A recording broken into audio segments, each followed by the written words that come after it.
আমরা যারা এখন তারুণ্যে উত্তীর্ণ হয়েছি, আমাদের শৈশবের সময়টা অত্যন্ত ভয়াবহ কিছু ঘটনা এবং দৃশ্যের মধ্য দিয়ে গেছে।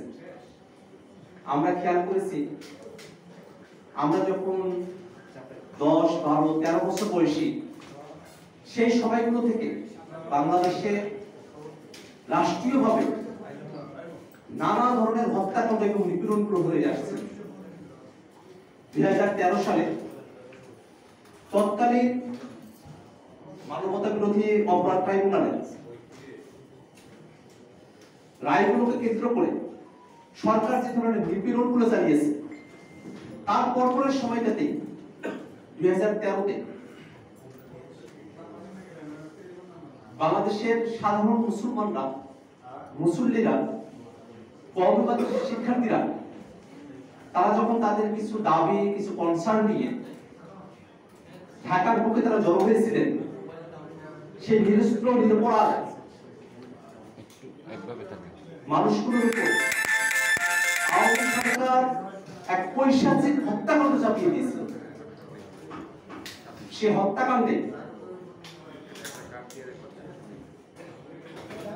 শত মানুষ শাহাদাত বরণ করেছেন, জীবন হারিয়েছেন, এবং সেই ঘটনার মধ্য দিয়ে বাংলাদেশে আওয়ামী লীগের কাশের রাজত্ব, আওয়ামী লীগের স্বৈরাচার, আওয়ামী লীগের ফেসিবাদী শাসন কাঠামোকে একটা পোক্ত করবার বিষয় ঘটে গেছে।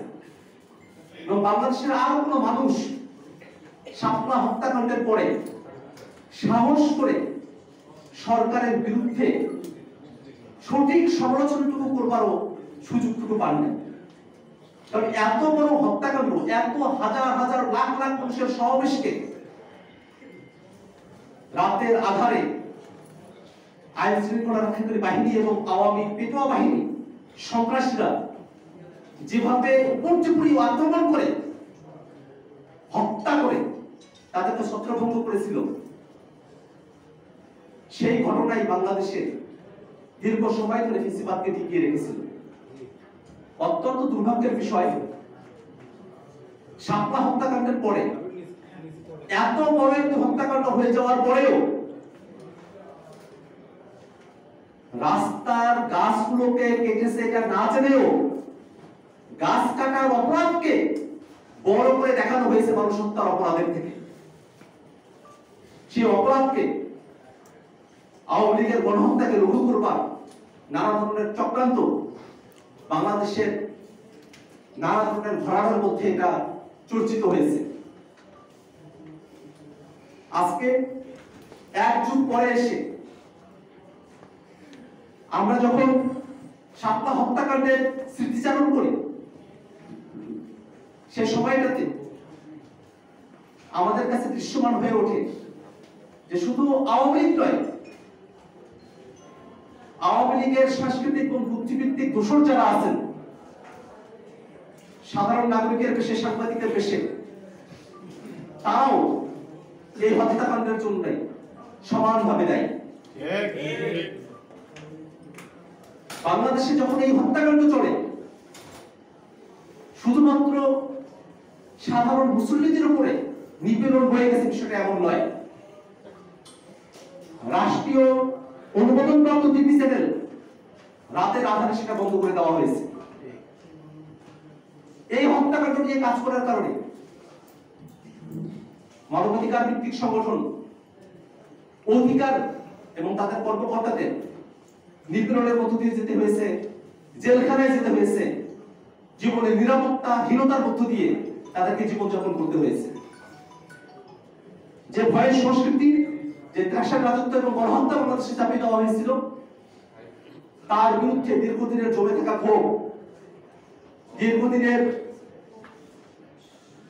বিচার চাওয়ার আকাঙ্ক্ষা মানুষকে জুলাইতে একত্রিত করেছিল। সেই জুলাইতে আপামর ছাত্র জনতার সঙ্গে বাংলাদেশের মাদ্রাসা শিক্ষার্থীরা যুক্ত হয়েছিলেন, জীবন দিয়েছেন, যাতে করে যে হত্যাকাণ্ড সংঘটিত হয়েছিল সেই হত্যাকাণ্ডের বিচার এই বাংলাদেশের জমিনে অনুষ্ঠিত হয় এবং বাংলাদেশের সামনের দিনে আর কোনো গণহত্যাকারী আর কোনো ফেসিবাদী সরকার এমন কোনো গণহত্যা করবার সুযোগটুকু না পায়। কিন্তু দুর্ভাগ্যের বিষয়, অভ্যুত্থানের এতগুলো মাস পার হয়ে যাওয়ার পরেও শাপলা হত্যাকাণ্ডের ঘটনাকে সামনে নিয়ে কোনো বিচার প্রক্রিয়া এবং স্বাধীন কোনো তদন্ত কমিশন গঠন করা হয়নি। আমরা জাতীয় নাগরিক পার্টি এনসিপি ঢাকা মহানগর কর্তৃক আয়োজিত আজকের এই আলোচনা সভায় রাষ্ট্রের দায়ের এই অংশটুকুকে ফোকাস করতে চাই। আমরা দাবি জানাতে চাই, শাপলা হত্যাকাণ্ডের সঙ্গে জড়িত আওয়ামী লীগ, তাদের দোষর এবং আইন শৃঙ্খলা রক্ষাকারী বাহিনীর যারা আছেন তাদের প্রত্যেককে একটি স্বাধীন তদন্ত কমিশন গঠন করে তদন্ত করে সঠিকভাবে বিচারের মুখোমুখি করা হোক। যারা শাহাদত বরণ করেছেন, যারা আহত হয়েছেন, তাদের প্রত্যেককে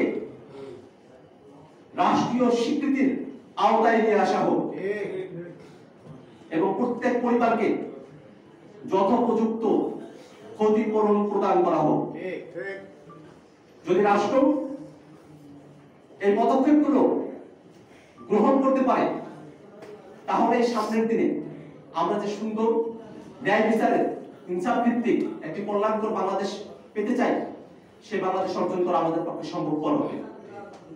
আজকের এই আলোচনা সভায় দীর্ঘক্ষণ ধরে আপনারা যারা আমাদের বক্তব্য শুনেছেন, যেসব সাংবাদিক ভাইরা এখানে উপস্থিত আছেন এবং জাতীয় নাগরিক পার্টি এনসিপি ঢাকা মহানগরের নেতৃবৃন্দ যারা এখানে উপস্থিত আছেন, তাদের সকলকে ধন্যবাদ জানিয়ে আমি আমার বক্তব্য এখানে শেষ করছি। ধন্যবাদ।